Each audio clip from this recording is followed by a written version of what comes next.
Good. The David Jacobs Memorial Trolley is here. Yeah. What have you selected for us from the trolley today? Well, I've selected a nice maple mild by a Bristol brewery called Good Chemistry, which is a session multi-bitter, 4.2%, because a local campaign ale group and CAMRA are celebrating mild time from now until the 11th of November. So get yourselves down to your local pub and try a mild. It's become a What's On feature. It has somewhat, hasn't it? Diary item. Wow. Thanks for the drinks trolley.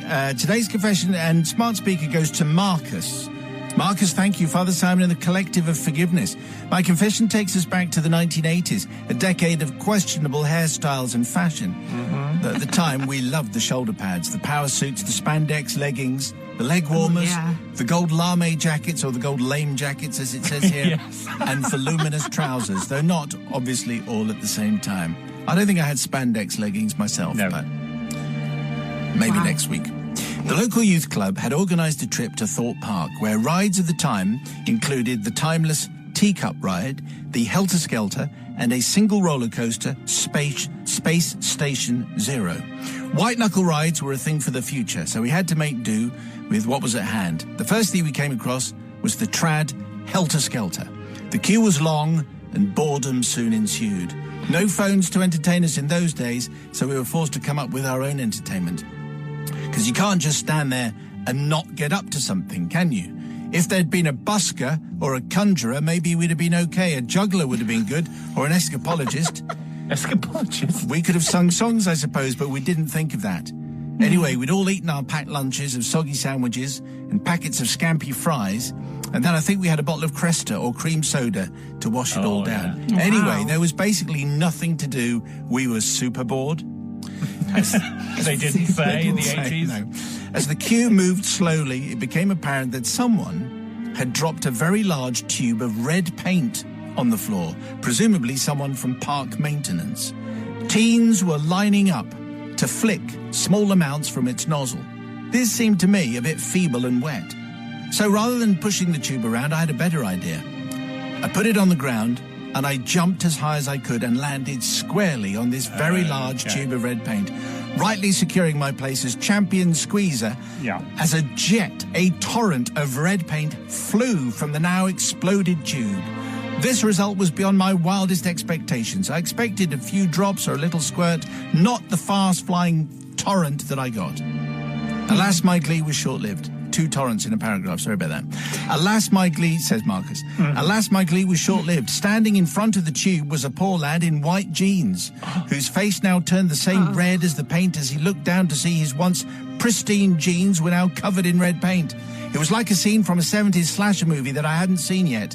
And Chummy here had just been mauled by a Freddy Krueger-style villain, or maybe a werewolf from the moors. The red seemed to start at his upper thigh and continue all the way down to his ankle.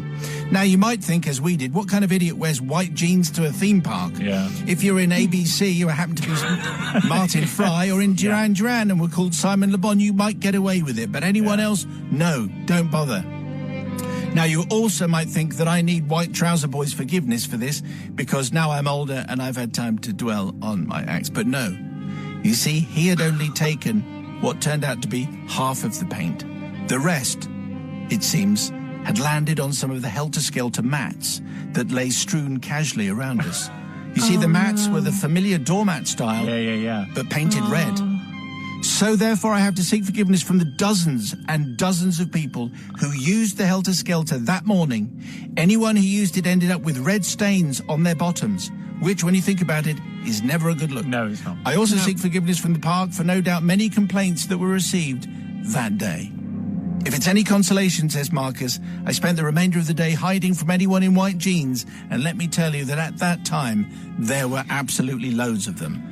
Who'd have thought that back in the day? All the white jeans. Do you have white jeans, Matt? No, I never had white jeans. No. Susie, you're a white jean woman? Yeah, I had a pair back in the day. Back in the 80s, we all had them. Did we? We absolutely all had them. Anyway, and Marcus clearly, through an act of reckless selfishness, spoilt it, not just for White Trouser Boy, but also for anyone who sat on the mat and then ended up with prickly red marks on their backside. Anyway, Sister Susie goes first. Well, Marcus, I just can't tell you how cross I would be if I'd got off that helter-skelter and my bottom was covered in red paint. Yes. I'd be so cross. Also, you wouldn't that know. Poor person. Yeah, you wouldn't know because, someone would have to come up to you and no one's telling you got red paint on your bottom.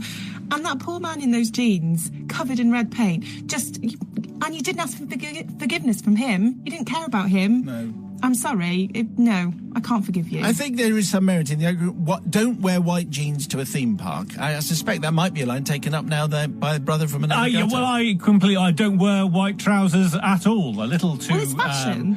Continental for my tastes, I think. But also, here's a little life lesson. Watch where you're putting your bottom. Don't sit on something that's got paint on it. There you go. They didn't know they had paint. Far it be was it red. from me to get all nanny state about it, but isn't it about time you looked where you were putting your bottom? And so, for that reason, I choose to forgive.